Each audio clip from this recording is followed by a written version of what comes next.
When is God optional? For 25 years now on this earth, I have lived for God. I was raised in church. I grew up on a church pew and never left. I've attended church camps, conferences, read the Bible from cover to cover for my entire life. People would say I believe in God, but yet I still doubt it. God, are you real? Are you there? Do you even care about me? See, all those lifestyle choices I've made would be void if I didn't have a God to believe in. It wasn't in religion, but it was in a choice and something and someone beyond this life. I've really thought about the type of life I live. See, being raised Christian and still being Christian, I've never drank, I've never smoked, I've never slept around. And so many people ask me, how do you know this is the life you want to live if you've never tried anything else? But I don't have to try to be a murderer to know that I don't want to murder people. And even though that's an extreme example, there's some things that come along with wisdom and observation of others' life choices. Because you see, in Christianity, there's so many types of different walks of life that have all come together in this one great purpose. See, I'm not a Christian by default. I've weighed the options. Because you see, when life hits you hard, where will you turn to? Who will you turn to? Because the party ends, the drunk sobers up, the drug addict still needs another high because all highs come down. And there's a reason why they call them one-night stands. Because everything this world has is a temporary relief to our pain. None of this lasts. So you can be YOLO in it and IDK all day long, but in the end, you're gonna wanna have a purpose for your life. Because you see, life is like my pinky fingernail, and eternity is all this space around it.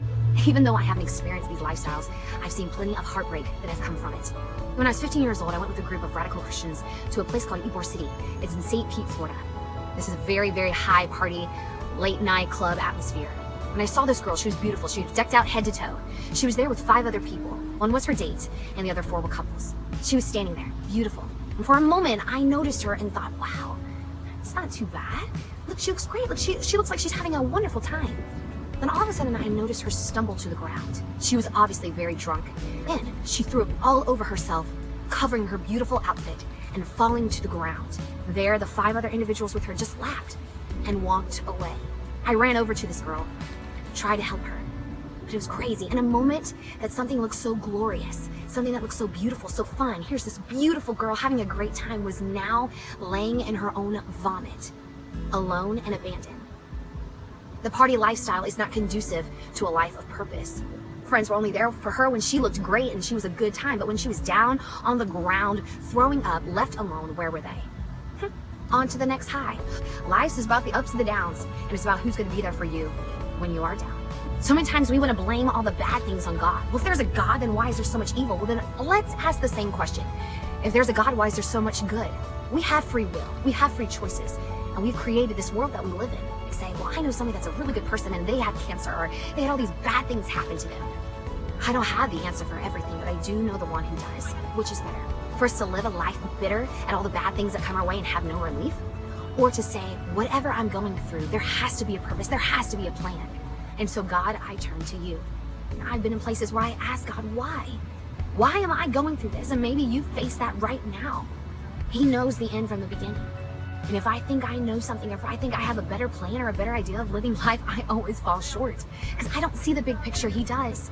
And I don't know one Christian on their deathbed that says, man, I wish I didn't live for God. Man, why did I even believe in God? You know, wow. God, you were in it all. You were there through it all. And you were always for me. Some may say I use God as a crutch. You know what? Fine. I'll use him as a crutch. Because if I'm going to lean on something, it might as well be the savior of the earth. I'm pretty sure he's the strongest thing to lean upon. I need someone, something greater in my life. And because I don't have it all together, I turn to God. When is God optional? Never, because there aren't any other options. There's just God. Who can compare to God? Life has nothing else to offer us. We can weigh the options, and God still comes out on top. C.S. Lewis said, I believe in Christianity as I believe in the sun. Not because I see it, but because I see everything else because of it. Christ has given us the greatest purpose we could ever live. That's why we gotta reach for something beyond this world to find what our life is all about. You have a God-sized void within you that no relationship with a human being could fill. God is waiting. He always has been. He's there. He's everything we need. Try him. Test him out, and you'll see.